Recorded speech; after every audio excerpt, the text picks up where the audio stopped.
Everyone, it's LaShawn McQuarrie, life coach, speaker, and author of I Am Not an Option, a woman's guide to self-love and relationships. Well, it's day 5 of my 14 Days to Self-Love video series. And today I want to talk to you about your vision for your life. When you think about purpose and passion and excitement, does that represent you? Hopefully so. But if it doesn't, well, there's great news. You can always change that. But in order for that to change, you have to cast a vision for your life. So what does that look like for you? What does passion look like for you? What does purpose look like for you?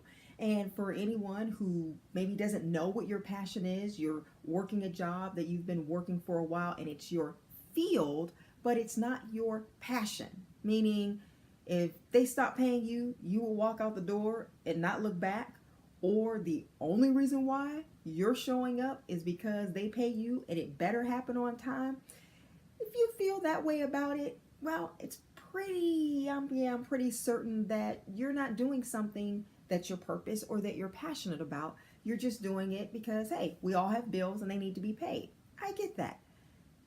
But I want you to consider, just for a moment, casting a different vision for your life.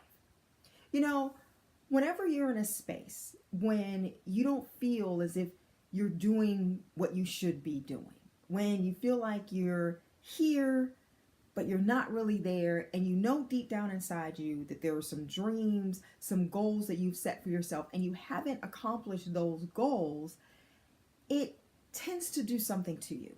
So you don't look at yourself in the same regard as you would if you were actually out there pursuing those goals, if you were going for it, if you were at least striving to do what it is that's in your heart, what you really want to do. Now, the reasons why you're not doing that, that will be a whole completely different video series. But for this video series, I want you to just consider putting together a different plan. And that's only if the plan that you have for your life, the vision that you have for your life, if it's not working for you. Now, if it is, great job, keep it up. But for those of you who you're just kind of going through life and it just seems really mundane to you, but you know that it's not, you're not like living out loud, it's just not what you want it to be, then I encourage you to change that. I encourage you to do whatever it is that you need to do so that you can get whatever it is that you desire to have in your life. Because if you don't, you'll just regret it.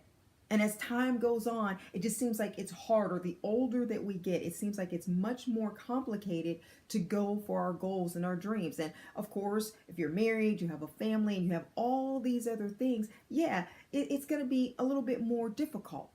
But you can still do it, because challenges, guess what? They're meant to be overcome if you look at them that way. Now, some people look at a challenge as something that's just going to take them out. Don't allow that to happen to you. But you deserve it. Love yourself enough. And this really plays into how we feel about ourselves. Love yourself enough to figure out a way to give yourself the life that you really want.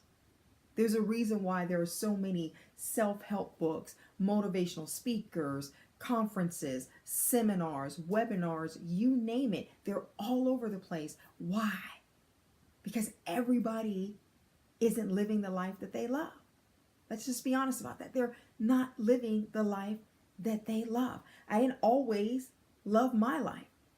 And I had to focus on that. I had to work on that. And I had to go and say, okay, what else? Because even after you achieve one goal, it's like there's something else. So whatever your something else is, if you've gotten a part of your goal, or you started off but you didn't quite finish the vision. But you have to at least paint the picture first. Know what it looks like for you. And then just begin to put things in motion, because you deserve that. You do. You know, when you work in your passion, and I can tell you this, when I write, I come alive when I write. But I had to allow myself to grow into a space where I was comfortable with my writing. I didn't always identify with myself as an author. took a while for that to come, but it was in me and I had to release it. And once I did, I was just like, oh, wow, this is great. This is what that feels like, to release the purpose, to release the greatness that's inside of you.